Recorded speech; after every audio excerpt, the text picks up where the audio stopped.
The Culver Stockton Wildcats have doubled the size of their representation in the NFL following the draft and signings this weekend. That's a big deal. And hey, the NCAA may finally actually come to a decision on 5 years of eligibility this week and a whole lot more. We don't know. They've been teasing us for a while. We'll see if that works out.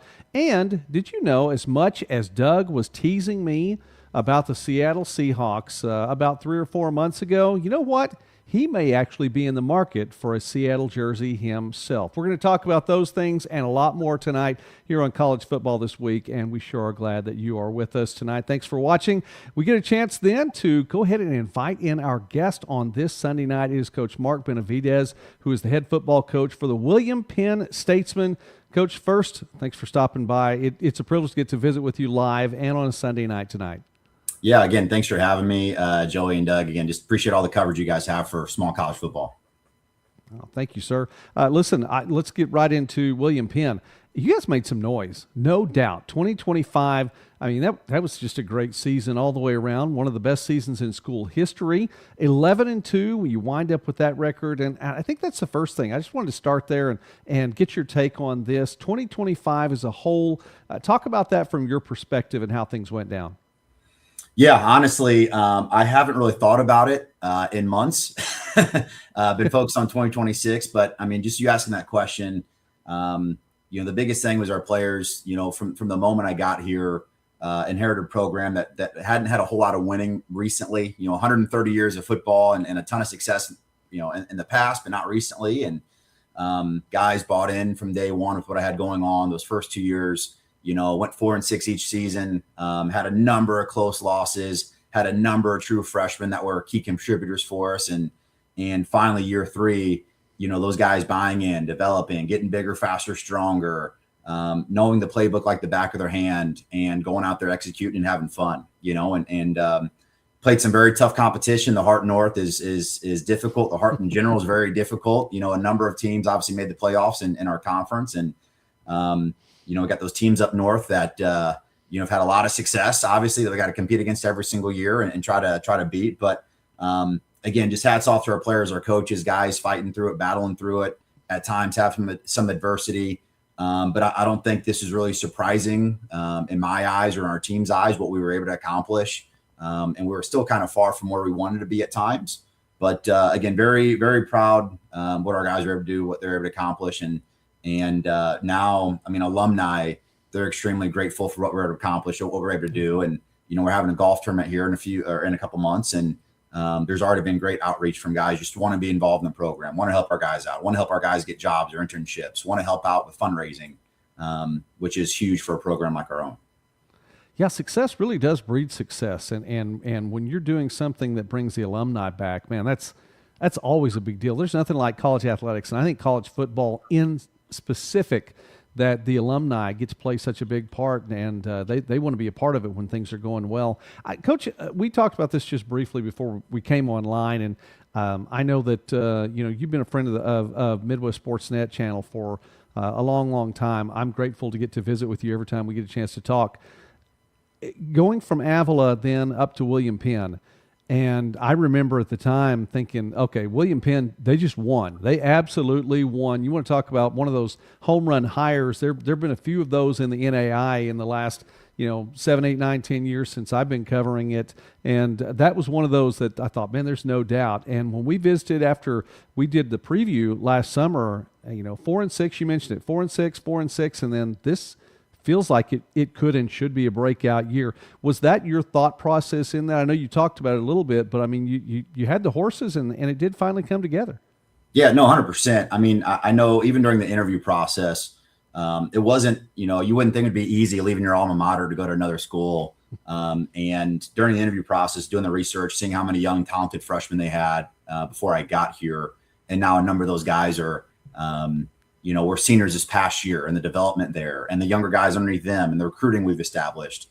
I mean, it definitely wasn't a surprise. And during that whole process, knowing year 3 was going to be the year, it had to be the year to be able to create sustainable success.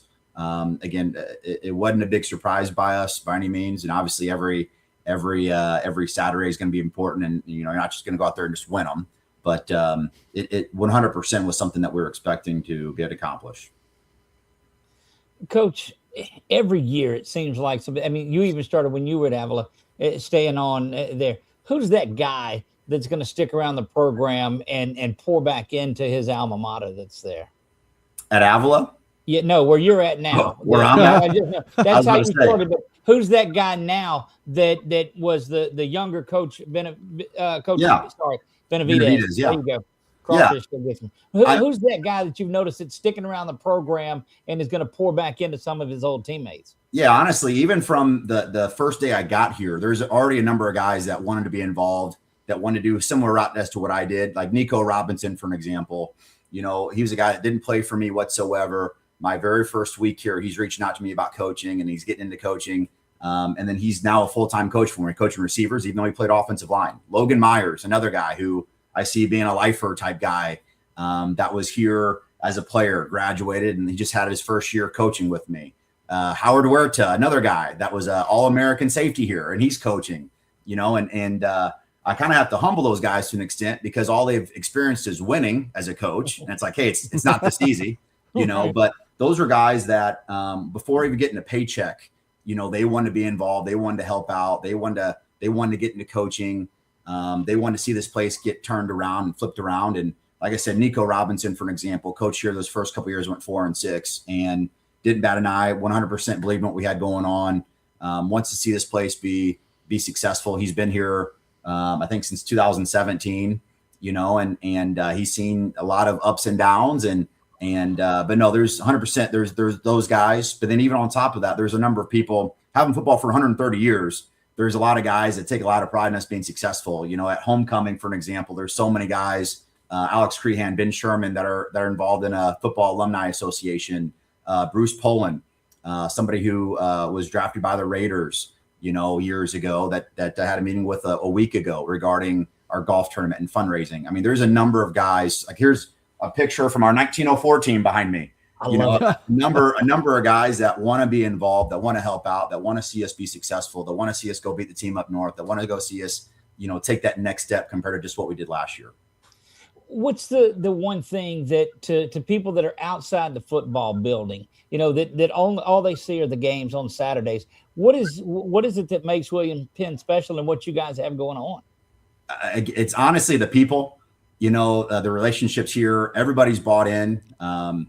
And as a coach, it's something that you don't really realize unless you're actually at a spot where people are truly bought in, want to see you be successful. But, you know, and from the top down, John Otteson, our president, you know, he wants to see our guys be successful on the field, off the field. They want to see him win games. They also want to go see him get jobs. And you can truly feel that when people go walk into admissions, when people go walk into the business office, when they go walk into student union and get tutoring. There's so many people that have smiles that want to go see people be successful, that are invested in our guys. And being here in Oskaloosa, Iowa, I mean, we are the show in town. We go out there and win a bunch of games. People want to see us, you know, entertain them, just like our basketball team. They go out there and fly around, score a bunch of points and have fun. Like, that's the show. And so, again, honestly, just the people here, you can see us winning games and all that, and the resources and the facilities we have, but it's the people are making a big difference here. Love it. Yeah, that actually you answered the question. I was wondering, you know, what's it like in Oskaloosa? I've always loved the name, Oskaloosa, Iowa. That's just a great name. But I mean, you are the show in town. Yeah. And for us, you know, hour-ish or so from Des Moines, not far from Iowa City, not far from Cedar Rapids. You know, there's other large metropolitan areas not that far away, but you know, the town is committed to what we have going on in athletics. You know, we've got a tremendous amount of support from the Oskaloosa School District, the people here in the community. And again, like, winning games is a lot more entertaining than losing games. Mm-hmm. And so, and Musco, for an example, you know, Musco lighting, we've got a huge Musco lighting show that we're going to have in our first game, you know, a light show going on, all just from the community involvement with them wanting to be successful. So again, we're the show in town, and we want to go do what we can to go win games. Yeah, and again, other sports when they're doing well, like the basketball team, which is that's a perennially strong team as well. That's nice when you can hand the baton over to them when you're done and know that they're going to carry it farther and keep it going. Coach, let's go back to football for a second. last year, and I love it. I hadn't thought about 2025 in a while. It was a good year, Coach. For those of us who aren't having to look ahead to 2026 from the coaching perspective, that's the last thing I think about from William Penn is 11-2 and playoffs. So I'm still thinking about it some.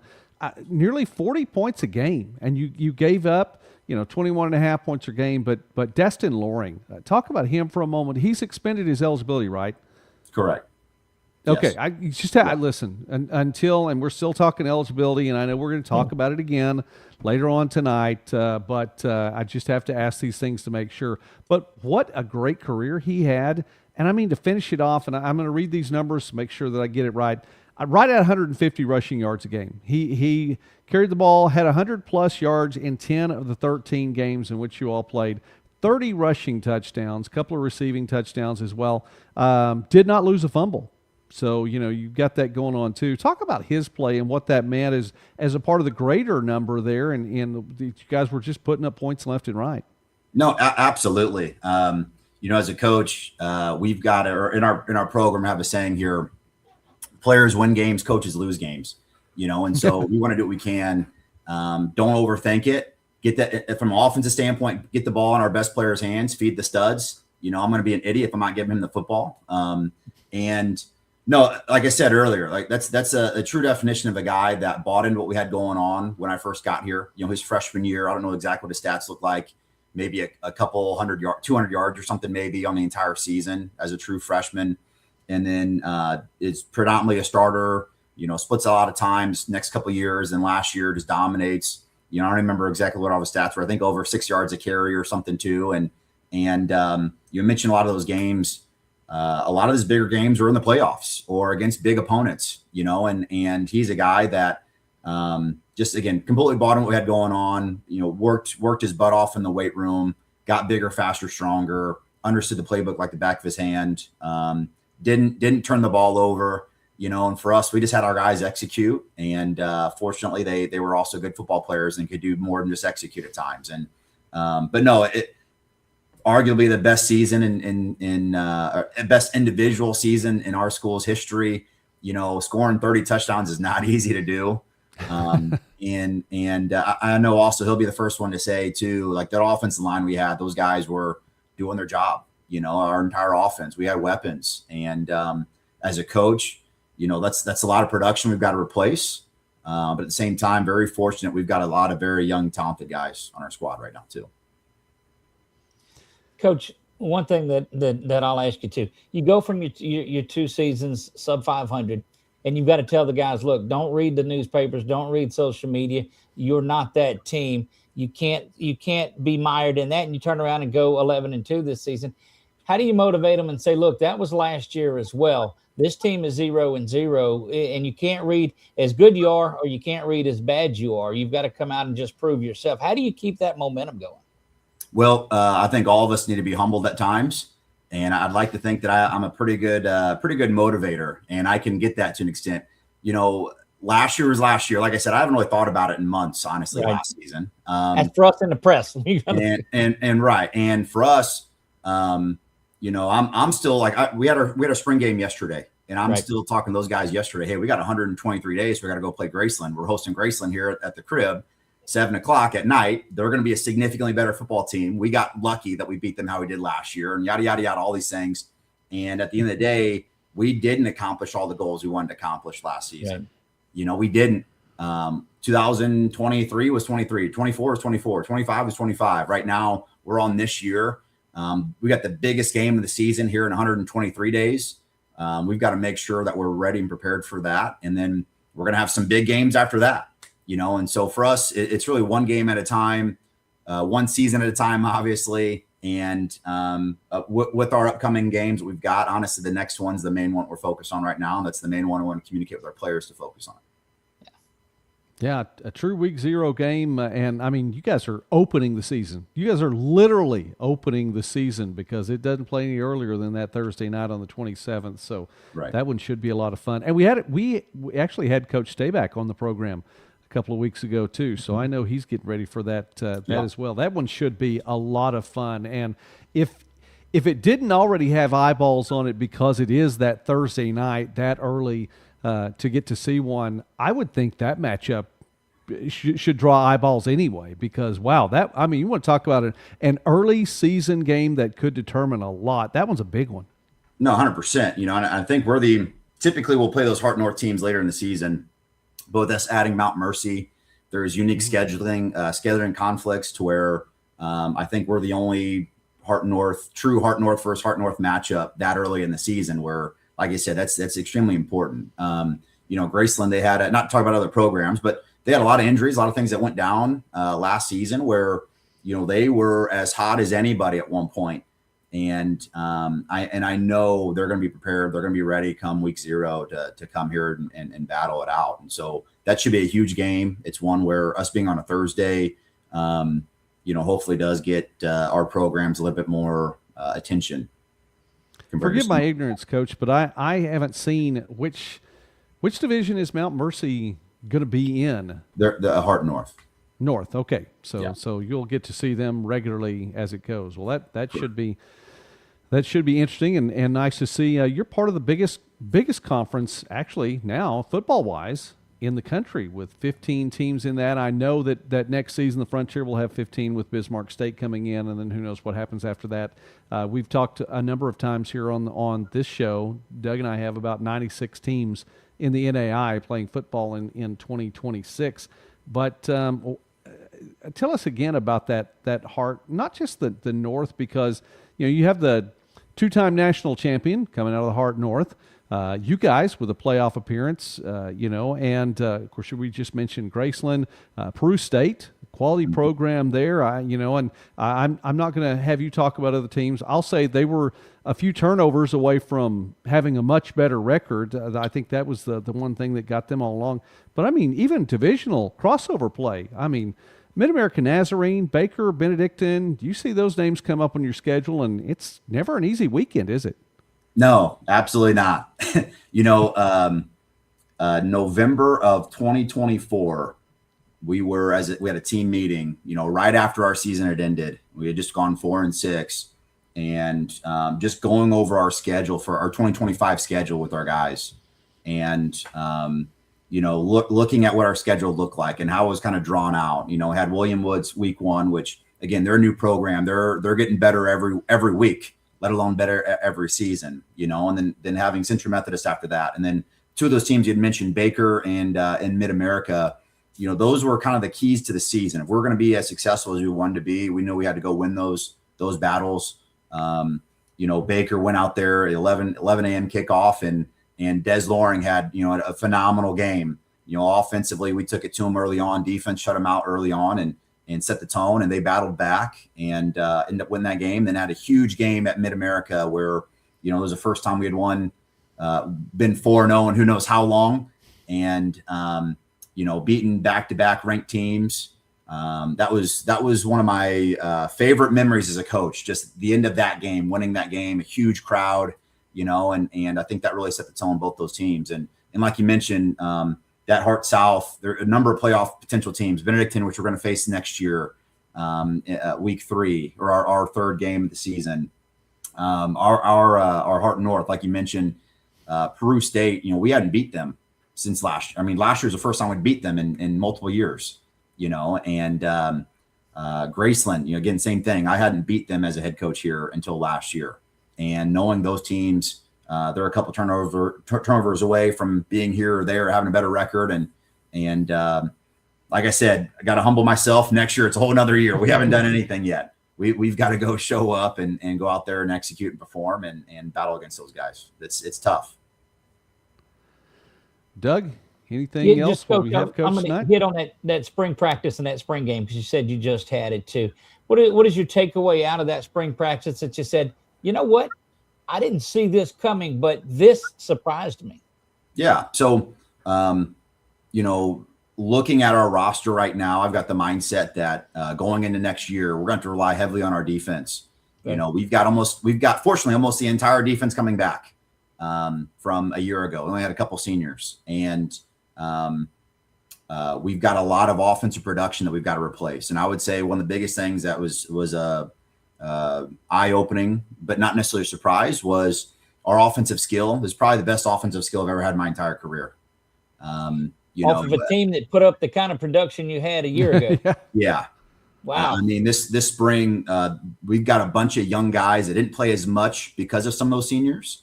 And then we have some transfers we brought in as well. And, we've got some young guys that can absolutely go. And just seeing some of those guys go out there, execute this spring was very eye-opening, very surprising to an extent.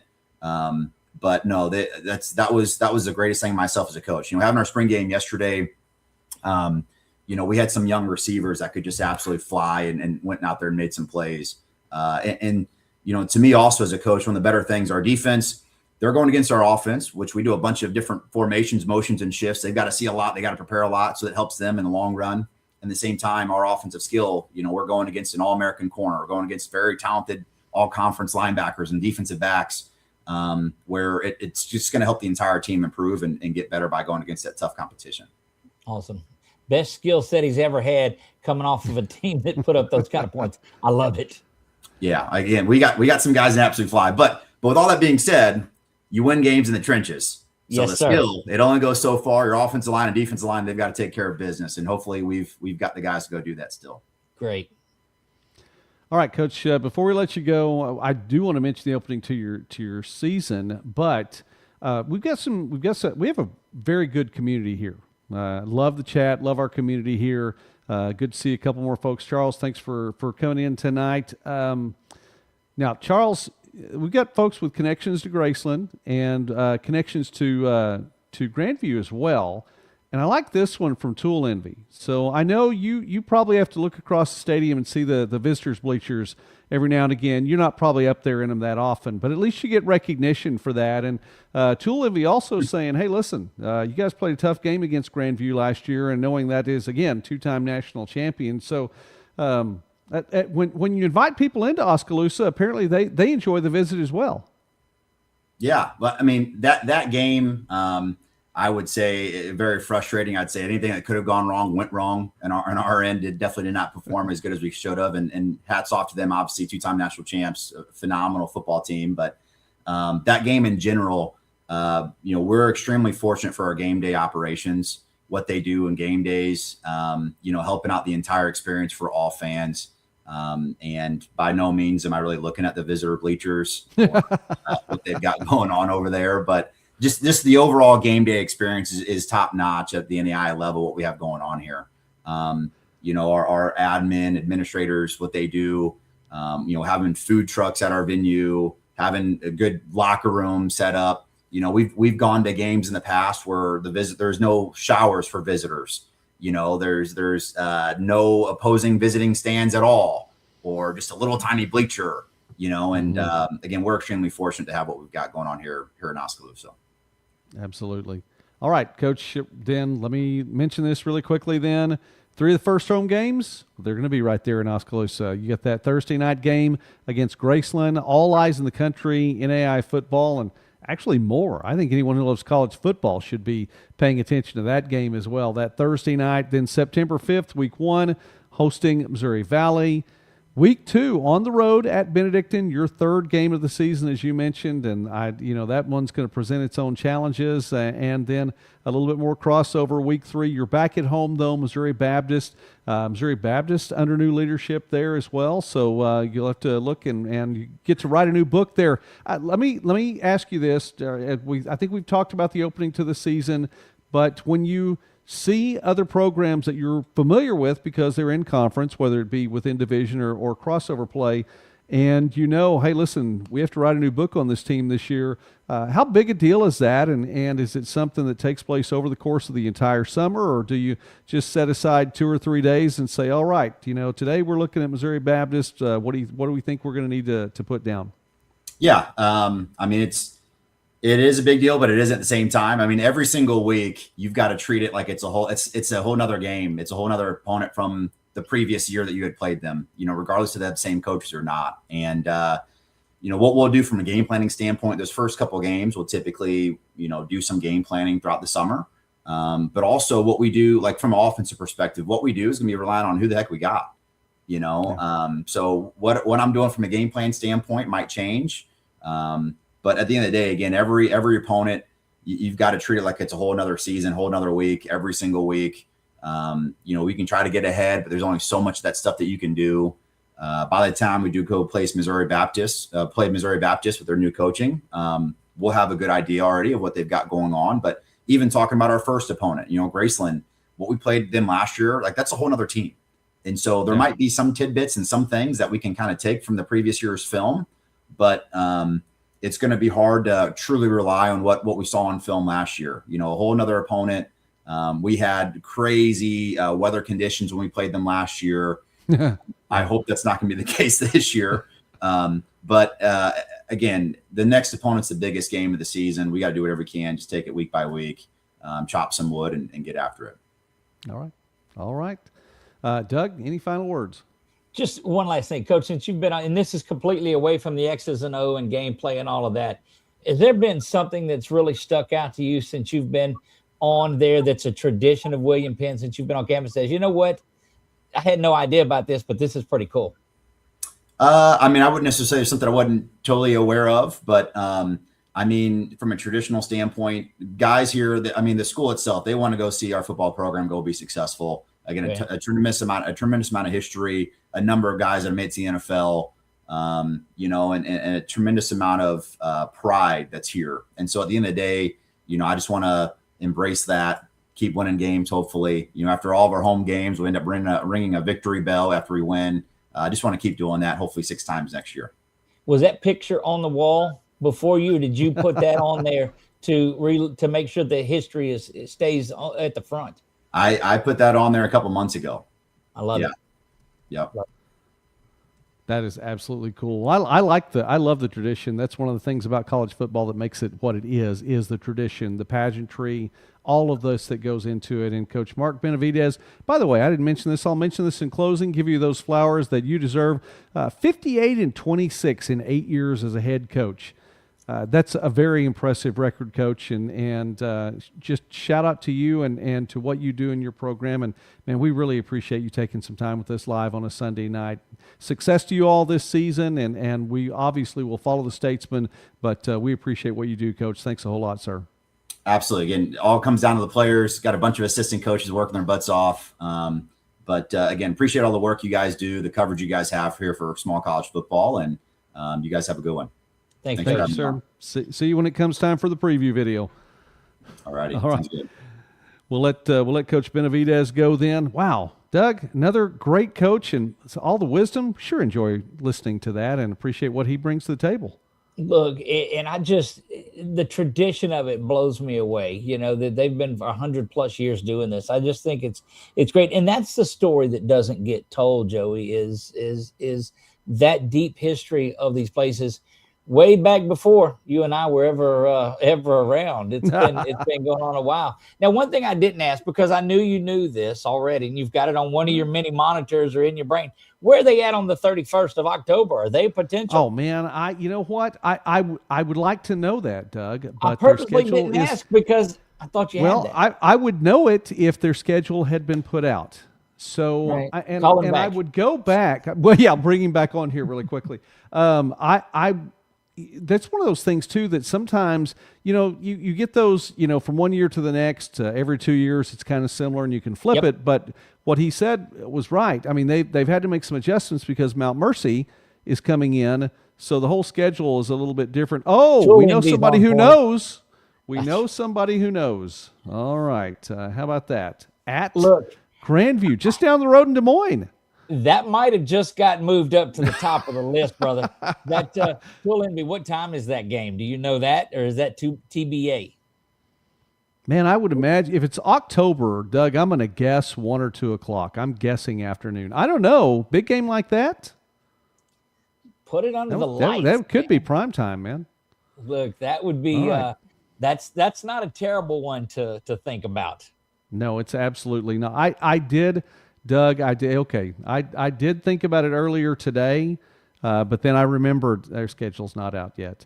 By the way, Wade, who is the SID there at William Penn, I think he's been doing as long as I've been paying attention to William Penn athletics.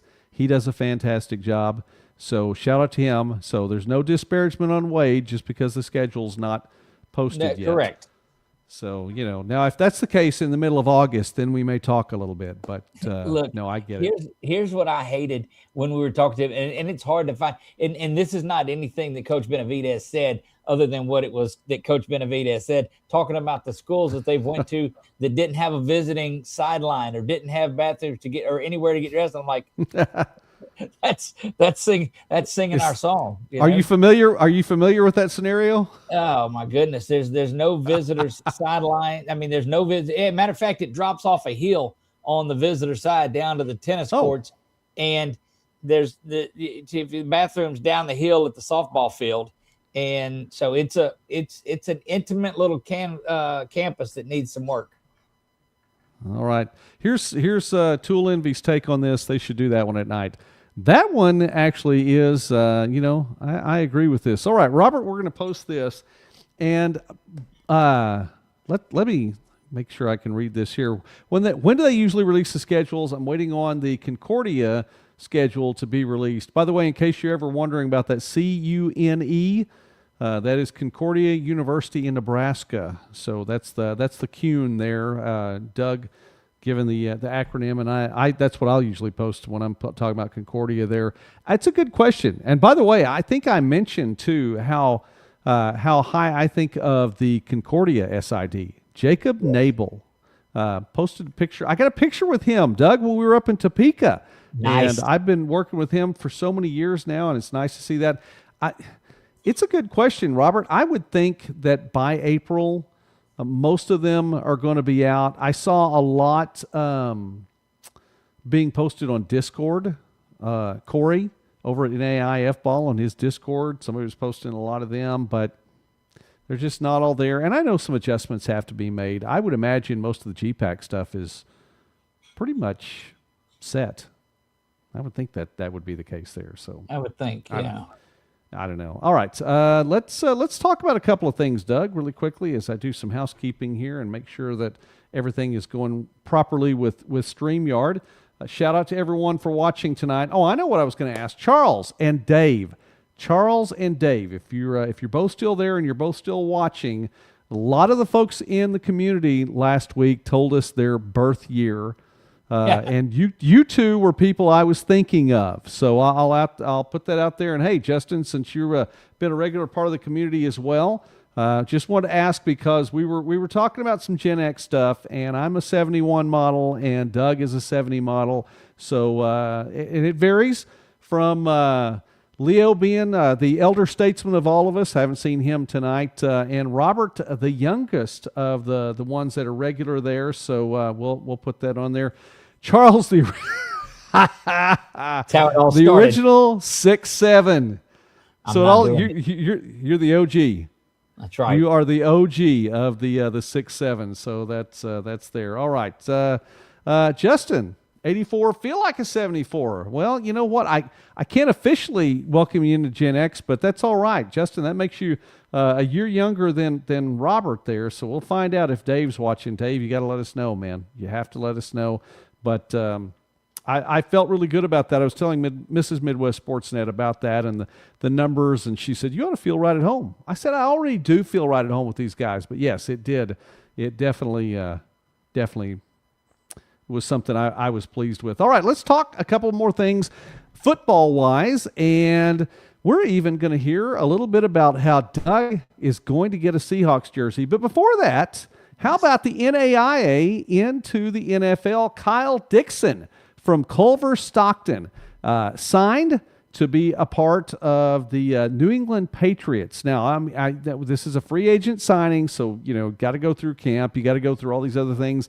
Are they going to keep him? We don't know all that. This is just, something from draft weekend, and He didn't get his name called there in the first 7 rounds. Doesn't matter. He signed with the New England Patriots, and Andrew Rupsich, who's an offensive lineman for Culver Stockton, about 3 years ago, signed with the Tennessee Titans, played 12 games, I think, overall. Didn't start, he may have started a couple, but he played in 12 games overall with the Titans, had an injury in 2024. Titans waived him. Next day, New England picked him up. He was a part of a team on the practice squad that made the run to the Super Bowl last year. We do know they did fall to the Seahawks, but beside that point, so Rupsich from Culver Stockton, and now Kyle Dixon signing with the Patriots as well. Doug, NAIA makes a little noise. They got some guys on NFL teams now. That's great. I love it. And look, the more and more people that are finding out what a great place it is to play, you're going to see more and more of that too. Because I think, and eventually, and we've talked about it, not to climb up on that soapbox this early, but you're going to see folks that are fed up with the blue dot and going that route and finding a home of guys that just want to go out and play, because there's some really good football out here. There's a lot of great offensive linemen. These coaches that are here are really pouring in and they're developing, and it's not just about the money, like unfortunately it's gotten at a point in Division One. And so I really believe you'll see more and more of that over the next years. You know, you mentioned that, and this was something I was going to talk about a little bit later on. By the way, Charles, I did know you watched the show, but we didn't get a chance to hear from you officially on that. So now we get to hear officially on that. Randy was watching the show last week, but I think maybe you got off after we got to these dates. 62 model, a real antique. Right. Well, right in there around match year. And Matt, I did see the Mayville schedule on the Frontier site. That's where I had to find it first. Frontier released, and so that's where I saw it first. So sometimes it works that way. I've already checked Hart Conference. Trust me, Matt, I went to the Hart Conference website right after I looked at the William Penn website, and I didn't find it there. So, and they do a pretty good job, by the way, with the Hart website too. I think they've restructured that a little while ago. But Doug, let's go back to this too. Let's talk about money for just a second, because this is starting to become an issue.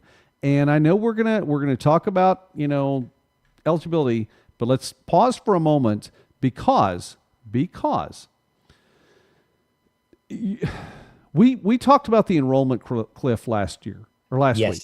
Yep. Okay, I think financially they're going to come to a cliff, and I think it's going to happen sooner than later. Arkansas, U of A, Fayetteville. I'm going to be broadcasting in Arkansas the next 2 weekends. And U of A cut the women's tennis team. Don't know if you saw that or not. Now, I'm not going to say that is a direct result of the Razorback football team, which is huge in the state of Arkansas. I mean, they talk about their Razorbacks and WPS, whoop pig suey. I mean, it's a part of all conversation, it seems like, in Arkansas.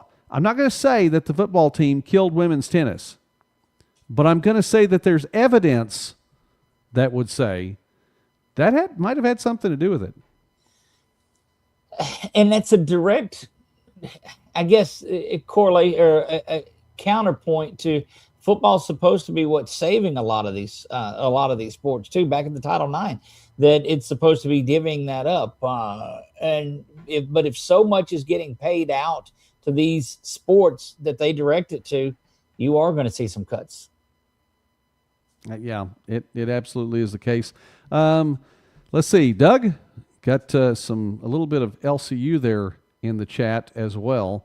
So a Wildcat or a future Wildcat, I believe, maybe no, part Omar, of that. So Omar plays. He's a wide receiver for for LCU for the Wildcats, and he's just a flat out dude. Let me tell you, Omar is a dude.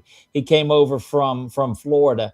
And look, the beauty of of his, not to give too much of these secrets away, but he fits right into Coach Ben's offense, because he'll stand there and they've got, and I think he's probably 6'1", 6'2", maybe taller than that.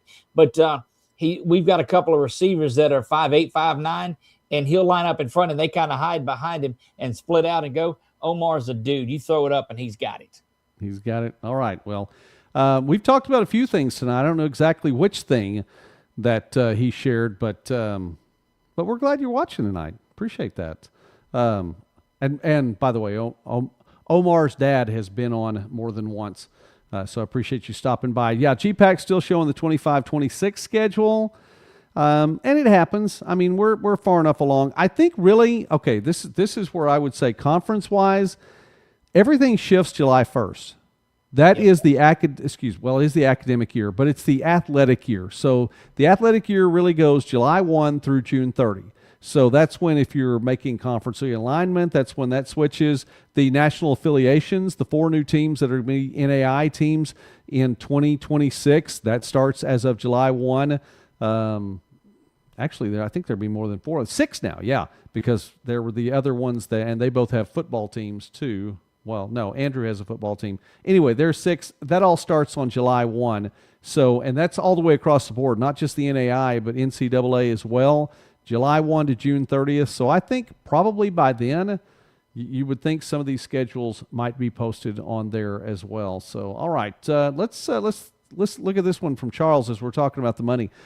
NIL by position. Wow, starters have a set amount, as do reserves, based on the initial opening game roster. Reserves get a set amount based on their depth chart standing. That's an interesting take, Charles. I don't know. Well, okay, first off, unless they rein in and say that they are hard, fast numbers, I don't think that helps the overall financial downfall, because it could still go higher and higher. And I would wonder on that, by the way, what if they move up and down the depth chart? I mean, Charles, it's a legit question from my end, because does that mean their money shifts, or is it just based on the initial game? You were here on the depth chart in the initial game. I don't know if that's what you're saying on that. I think that's what it is. So I want to make sure. All right. Watching from Florida, listening from Florida. Love it. Tonight. Cool. That is cool. Charles is, I believe, in Florida as well. All right. Let's go back then. We said shout out to Kyle Dixon. So there, shout out to Kyle Dixon. Definitely. And to Culver Stockton and the Wildcats and the entire program. So that's a really big deal. I think there were 2 or 3 other names that could have been mentioned. I think if you go back, Doug, a couple of years ago, and since and Charles out of Orlando in Florida, to be specific, Gerald Monroe, the absolutely super stud receiver from Graceland as a sophomore. It was one of those things too. You wondered, how in the world is he playing NAI ball? I don't know, but I think a couple of injuries that kind of derailed that just a little bit. So his draft stock went down. I still think that you have to look, or had to look, at Jackson Waring just a little bit. I mean, just because of his physical ability, what he can do with the ball, and I mean, the guy's he's a dude. I mean, he's cut. He is, everything about this guy is just it's very, very impressive. I don't want to keep saying it too much, Doug. It sounds like I have a man crush or something. That's not the case. But I'm just telling you, he probably got some looks too. And you got to believe that. And he's got that, to me, that Wes Welker, that Brandon Stokely, that type of a possession go-get-a guy. And look, the measurables are great. But how many people that are 6'4", 6'5", don't pan? Look at all the number 1 draft picks that are quarterbacks that don't pan out. You got to get past those sometimes and get into a guy that's a player. And Jackson's just a player. He's just a player. He absolutely is. Okay, Doug, then a couple more things here. And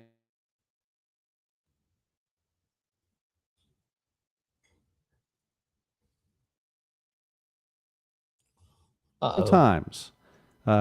Still there? Yes, I'm still here you. if you are. Okay. Yep. You didn't lose me for too long. Okay, Nope. It's been reported multiple times, and the journalist in me is getting more than one source on this one, that the NCAA, they're meeting on Monday. This meeting's been pushed around. And Tomorrow, Monday. So that would be April 27th, Monday. They're going to meet and really kind of get this down. Are you going to do 5 years of eligibility in 5 years? So if Division I does it, is it going to have an effect down the road? I don't think it's going to affect NAI right off the bat, because it's its own organization, but it likely would have an effect on Division II and Division III. But first, it has to take place in Division I. I still say that Division I didn't want to let D2 get in front of them, so they kind of behind the scenes slapped that one down. But now you're up to bat. You're in the box right now, Division I. And I also saw again this week that people are, some of these media types are running cover for the NCAA because they keep saying, well, President Trump had the executive order, but this stuff was going on before. Their research predates what President Trump said. So we've been working on this a lot harder. So don't think that President Trump is the one who's forcing the NCAA to do anything. Nobody ever said that. And I'm not even sure that the executive order would hold up legally anyway. So stop carrying the NCAA's water, all you national media types out there, and just say, look, they're working on it. But if you are working on it, do something or don't so that we can move on. Again, we told you last week that Grandpa always used to say, "Go to." He said, "Go to the bathroom or get out of the bathroom." Let's just say it like that. Quit kicking the can and make a decision. And that's the problem in a lot of this world today. Is nobody wants the accountability of making a decision because they're fearful of getting canceled. They're fearful of making a bad decision. You know what? Own up to what you do. And I'm looking in it, but just do it. Just do it. Just do it. Go Nike on them. Yeah, see, there you go. Okay. All right. Robert, I have to get up on the box again, but they still haven't done anything. So until that happens, I'm just keep the box on standby. All right. So before you go, let's have our bet the barn. Do you have the graphic? Do they do anything tomorrow or do they not? That's our bet the barn question tonight. All right, let me see if I can pull that graphic up here really quickly. It'll be right here. It will be over. It will be over Doug's head. Right over if here. I do. I don't know, man. I gotta. I haven't used those clips in a while, Doug. There it is. There we go. There it is, right over Doug's head. Called an audible. All right, Justin says they're going to kick it. Justin says they're not going to do anything tomorrow. Charles says they're not going to do anything tomorrow. What say you, Joey? You know what? I think, well, I'm going to say they are, just because they are going to kick it, or they are going to. No, I think they're going to do. I think they're at least going to meet tomorrow and come out with something that they show the people. Hey, we met. I don't think they're going to. I think they'll say. I think they're going to meet. I think they're actually going to get that done. But I think whatever wording comes out of this meeting will not have substance. I think it's going to be vague. All right. So there's Robert. Robert says safe bet is not. Here's what's going to happen. They're going to come out tomorrow. They're going to meet, and they're going to vote that it's going to be put in effect for 26 or 27 next year, not this season. That it's going to be put into effect for next season. There'll be ambiguous language in there that they can change it, but they will have stirred up and said, "Hey, look, we made a decision," but they give themselves the opportunity to bail out of it. But tomorrow you'll see that it is put on board for 27. Okay. I think, and Doug, your mic sounded a little muffled there for a second. I don't know if it shifted on you. I was just getting into it. There you go. It sounds better. Man, I think it's going to be vague, but I don't see how can you not make it for 26? You have to. You just have to. And besides all that, here's where I think there's a problem too, and this affects some of you all that have specific ties. You've got kids, and I realize most of y'all's kids are playing NAI, but still, grandfather. Yeah. Does it kick in to where let's just say, since we talked about Destin Loring tonight, okay? Destin Loring, William Penn, he's a senior. He's expended his eligibility. Is he done, or did you grandfather all the people in who are listening to this right now, or does that take effect for the ones who are seniors this year? There are a number of seniors this year. Will it affect them? Do you grandfather them in or not? I think you have to, though, start it in 26, Doug. I don't think there's any way they cannot do it unless, of course, like everyone's saying, they do kick it down the road. But you've already gotten into your fall schedules. You've already gotten into these things, and guys that are gone, I don't think can stick around. I don't think you can have guys that have already went through senior night and graduated and are done. Exit interviews. That's right. Because look, if schedules are not done already, then it's over with. So I think that you take this senior class and say, you know what? You've got an extra year unless you've already had your red shirt. If you're a red shirt freshman, red shirt senior, whatever it is, and you've had your 5, you're not getting number 6 because you've already had it. But I think that opportunity has to go. Tool Envy saying hard 5 rule. If you take NIL money, you're locked in for 2 years. If you don't, you're free to move. That's fine. I do like, I don't have a problem with one move. I still, and I'm old school enough to, I don't even really like one move. Right. I think when you commit to a program, you've committed to the program. But let's just say, unless there's a coaching change, I get the coaching change thing because you committed to a coach being there as well. But if you just have to move, if everything's going wrong, again, like we say, the wheels come off, one move is there. But moving 3 times to play at 4 different schools in 4 different years, that's too much. And no good comes of that, I don't think. So, but that's there. All right, Justin, you got to start with the newest class. So it starts right there. So Doug, to your bet the barn, most everyone on here has said they're kicking it down the road. I think that they have to do something, but the wording's going to be vague. It's ambiguous at best. Yeah. Yeah. It's going to be. Is that what one of the A's in NCAA stands for? Is ambiguous? I like that. I hadn't thought about that. I'm going to look, that barn's going to come down on my head. It's just going to come crashing down. All right. Okay, Doug, we'll wrap it up tonight. But before we do, I see that there is a graphic to throw up here. Yeah, let's take the barn. Let's take the barn away. And for everyone who listened to Doug, kind of teased me about my Seahawks, not a Seahawks fan. He cheers for the Saints. And, oh, wow. Hey. Tool's comments are not showing in the live chat. Wow. He blocked you, Matt. I don't know. I don't know how that works. Okay. Doug was saying, we'll find out. We'll see if anything changes on that. Doug was saying that he didn't like the Seahawks that much. He's a Saints fan. I get it. That's fine. But you know what? I think, Doug, you may have to buy a Seahawks jersey. Tell us a little bit about this picture, Doug. With the 64th pick in the 2026 NFL Draft, the Seattle Seahawks select Bud Clark out of TCU, formerly of Alexandria Senior High School. And yeah, that is Bud back in his senior year, winning our Impact Play of the Week award when we were at the Coaches Show. And that young man is a competitor, is a ball hawk, and is a steal of a DB and going to make a big difference. And he's going to be great for the Seattle community, but was able to talk to Bud last night, I guess. He came up to our broadcast, and just a great dude. And the Seahawks are getting one. And as soon as we figure out what number he's going to be, we're going to have a signed Seahawks jersey up in our new office as well. But that's Jadarius Bud Clark right there. Absolutely. Oh, wait, let me add this back really quickly. Doug, we sometimes talk about the platinum in our beards. Yeah, I think you've got a little more platinum in your beard than in that picture. Look, my wife just drives me crazy. She probably heard that too. Dadgummit, I'm going to get no. I told her, look, in Mrs. 446 Sports' defense, I told her, we're looking at our wedding picture because we'll be married 21 years the end of this month. Thursday, as a matter of fact.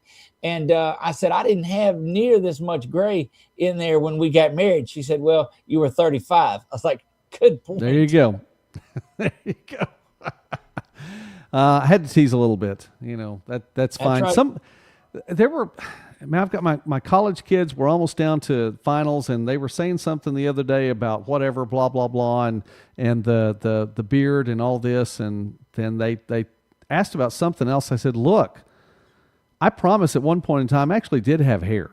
So, that's you just have to trust me. And by the way, it was Gen X, it was blonde, and it was glorious. So that's all we need to say. Shoulder length, and you could just man, I'm telling you. I didn't look like I belonged in a rock band, but I tell you, it was definitely there. So that is all right. Okay. Okay. Hey, listen, Robert, you're not the youngest. You're not the youngest anymore because Justin's 84. So you don't have to hold on to that title right now. There we go. Thank you. It just took a long time. Back to that one about being married longer than me. It just took a long time to find the right one, and I'm blessed beyond belief right now. So. There you go. There you go. Absolutely.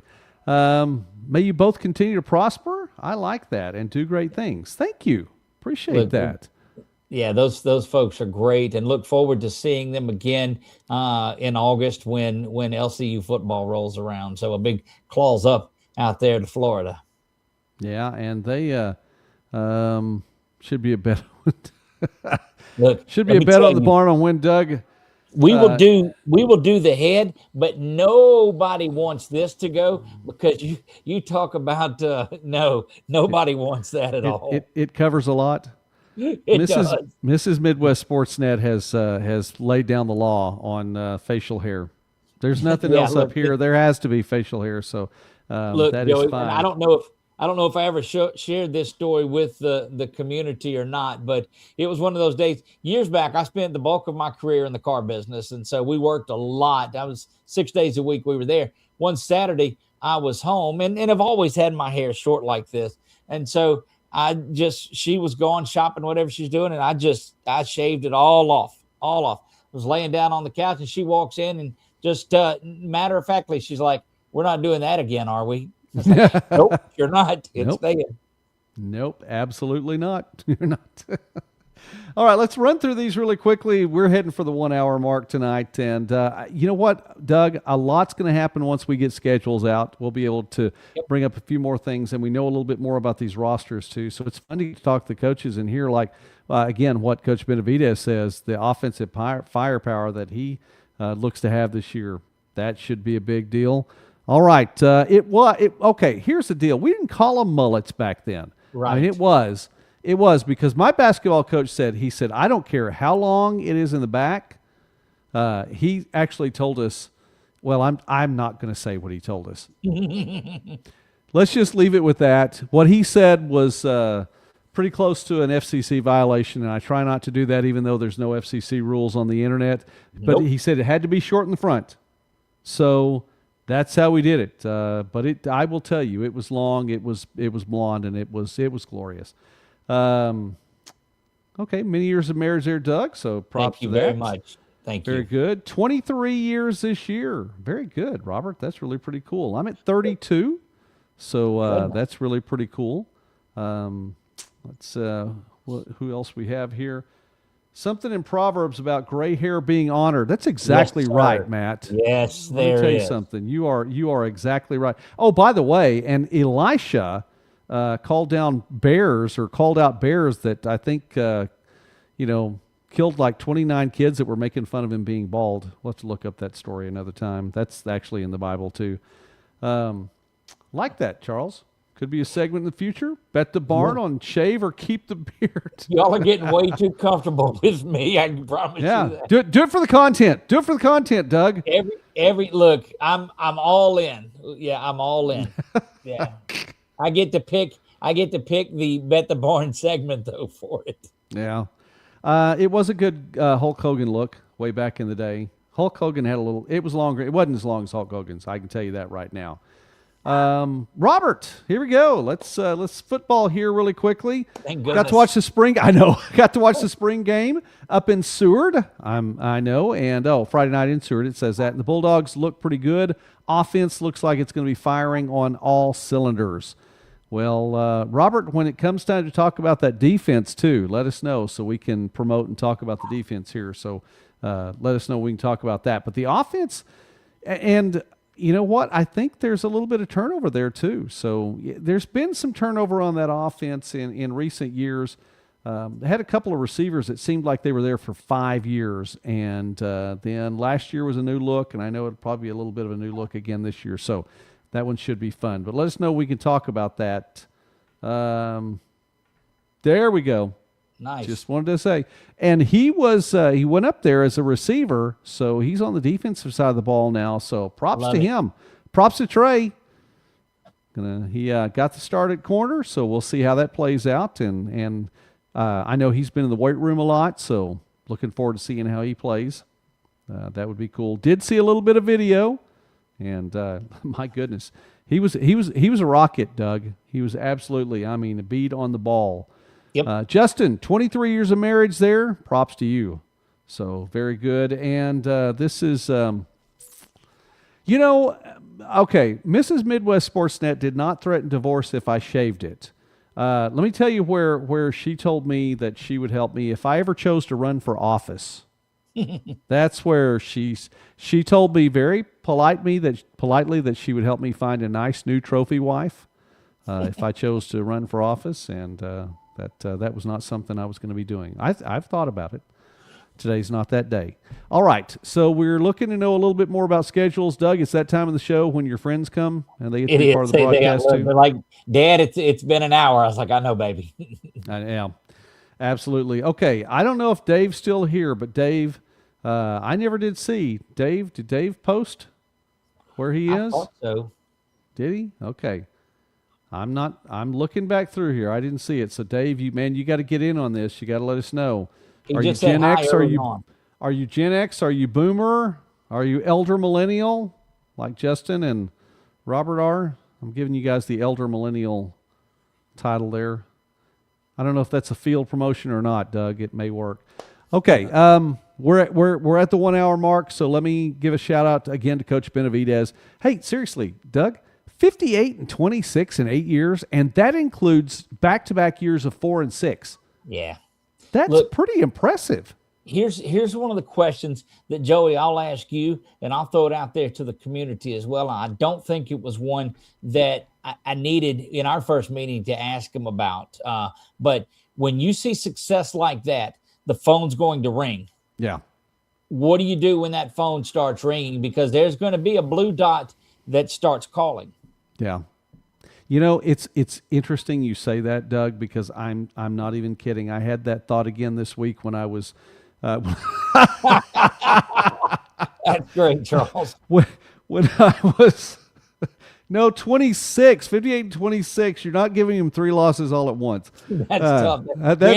That's a beat down of a game if you get 3 losses all at once. When they beat you that good. That's right. But no, I was thinking that same thing because I mean, you know, there's a phone call in there, I'm sure, and people, you know, don't miss out on that. Well, look, you're taught the 23 national champion in Kaiser and Coach Sosha. You know, he took that D2 call. 24 national champion in Grandview, and Coach Woodley took that D1 call. Moved on to an even bigger D1 school now as an assistant, but still he's at a Big Ten school. So, you know, all right, yeah, Charles, yeah, you can't beat him 3 times in one weekend. They've all told you that you just got to get a foot in the door, and that is that level. And right now, unfortunately, if you are successful in it, you're going to get plucked out of there. But the candid response, the number one response from a coach is, we are going to be where our feet are, and we're going to be here as long as we're here building for the better program. And folks just have to understand that's what happens in today's day and age. Even if, I mean, Saban was getting calls when he was still at Alabama. I mean, people just get calls, and man, that's just life. Yeah, he did. By the way, he said he left his alma mater, and I recall that being something we've seen that already this year. And there are moves within the NAI. We've seen another one this year already. Coach Russell, who left Campbellsville, his alma mater, by the way, to go down to Southeastern and start something new there. So if the situation's right, and I think too, and I'm not going to speak this over all coaches, Doug. I would say it would probably be something that either you or I would do, but you know, God's timing plays a lot into these things too, and sometimes if it's the right time, you know it. Well, and look, the majority, maybe not. I'll have to dig into the percentages, and I'll have that for you. But guys that are head coaches at programs that they were players at is huge. And so when you come out of coaching, sure, you'd like to jump into a D1 school or a D2, whatever it is, but that comfort level is there, and you've got to start somewhere, and you've got to build, and you've got to just continue to grow it. And man, that's the nature of this whole business. You won't see generally a coach get somewhere and spend 30 years anymore. It's just not going to happen. That's sad. But, you know, that's where we are right now. Doug, I've enjoyed the night before we let everyone go. And again, yes, Sunday night, really appreciate it. Next Sunday night, I think it's going to have to be an open week for us because of the broadcasts ahead. Doug, Yes. I'll let you have the floor, and then we may have to meet back in 2 weeks because of our broadcasting schedule. Go ahead. Yep, the Red River Athletic Conference, softball and baseball softball tournaments are coming up this weekend as they prepare for the NAIA World Series. But we have the Red River Athletic Conference tournament that starts in Pineville, and it goes Thursday, Friday, Saturday, and the championship game is Sunday. They've also got some rain forecast here for Friday and Saturday, so that's throwing this thing into chaos, to say the least. But and Joey, I know you'll be calling that, and I'll let you talk about it as well. But we have a full slate of games starting on Thursday, and we'll be there Thursday, Friday, Saturday, and Sunday. Yeah. And same thing here. My broadcasting schedule, of course, you guys know I get a little D2 work in regularly, and I enjoy it. Love working with the Great American Conference, and we'll be calling baseball from Hot Springs, Arkansas. And it was originally I was going to be at a pod in Enid, so that would have been a 3-day pod, but they've moved it from Enid to Hot Springs. It's actually before the tornado came through, and that tornado did some damage. So it's probably a very good thing that it did get moved in advance, but it's a 4-day weekend now. And so I will. I'll likely still be in Hot Springs on Sunday, and not sure that I'll be able to make it back in time for the broadcast. So we're gonna say it's an open week next week and push for the next weekend. Which, by the way, I'll be in Bentonville, but that's just Thursday, Friday, Saturday, barring rain. So Go by and see my friends, the Hornets, too, the while you're up Hornets there. Okay, That's right. So absolutely. The Davis has put up another comment too, and this is important about NAIA, and if you'll throw that one up there too, I want to look at it, and that is so spot on. They're saying Coach Ben is genuine and committed, which I truly appreciate. Here's what's lost on the outside world that the Davises get on there is that our child is going away several states away, some may be just several miles away. We want to make sure that they're in the hands of someone that is genuine and concerned and is going to help raise them not only in football but in life. And look, I'm inside their group chats that they have where they're talking about everything, and every day they're talking about Bible study, or they're talking about, hey, remember your homework, or hey, they're talking about all of these things. And guys that are watching, find that place that you feel like you're respected and that these guys are committed to you. And they're right about it. He's right about that. Coach Ben's that dude. And we've seen him. The NAI is full of that dude. Absolutely. I enjoy every time getting to meet all these NAI coaches, football, volleyball, you name it. On Midwest Sportsnet, by the way, some more volleyball and football previews coming up. There will be a little bit of a gap because of the next 2 weeks of broadcasting. And then our summer arc is just about here, Doug, and I've teased it a little bit. So that one should be a lot of fun. Hopefully that you guys will enjoy that, and it'll be a good summer arc on Midwest Sportsnet. Doug, final words as we close out tonight. Shout out to everyone. Hey, thank you to all of you all for being a part of the broadcast tonight. Cannot say enough about it. Yeah, we've got a tremendous community, and these guys are awesome. And we're probably not going to have a segment where I shave my beard. Let's just throw that out. Let's get that out there. All right. Doug's not willing to. So what we've learned then, guys, is that Doug is not willing to do it for the content. Not willing to do it for the content. Good. So we're going to have to do something else. The only like button and heart button that I'm concerned about is in the living room right now, and that's a thumbs down. So that's the one I'm going with. All right. I can't, for whatever reason, this is not showing up, Doug. So I'm trying to, there we go. Trying to make it work. It is not showing up on mine. Yep, it There says we go. boo. This is, I see that. yeah, this is generally there. I don't know, whatever Tool Envy did to his. I don't know what Tool Envy you've got going on, but there we go. 720. All right. Get back on 720. He's okay. Yeah, that could be if you're causing everyone to get where they can't see yours tonight. All right. Oh, I know what it is. I was actually, you know what, Doug? I was on the wrong screen. That's what it was. See? I tried to make it work from a different screen, and I can see. There we are. I can make it work now. All right. It worked last time. It worked last time. We okay. saw it.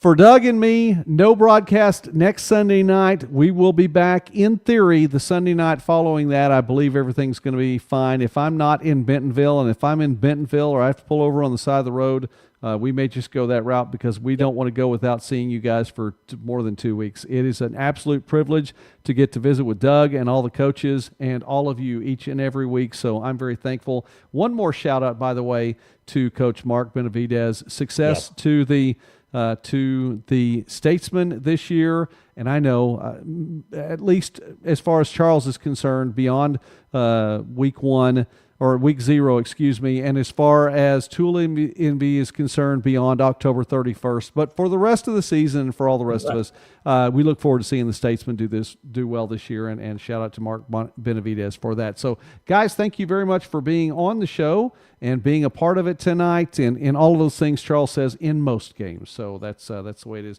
I'll leave you with this word from my mother, who was, wonderful woman. Christian woman. Doug, I got to tell you, I was brought up well. She was competitive as all get out, though. I'm competitive, and I know that a big part of that came from her. She wanted to win, no question. And we were at football games or other things that if someone would get hurt, she'd pray for them, and she would say, Father, please heal them and help them to get better as soon as this game's over with. So, so that's, I think, where we're headed with Charles there. We wanted to have success as soon as week 0 is over with. So for Doug Gann, I'm not going to let you follow that, Doug. For Doug Gann, I'm Joey McWilliams. We appreciate you all watching tonight. God bless you, and you guys have a great night. We will see you in 2 weeks.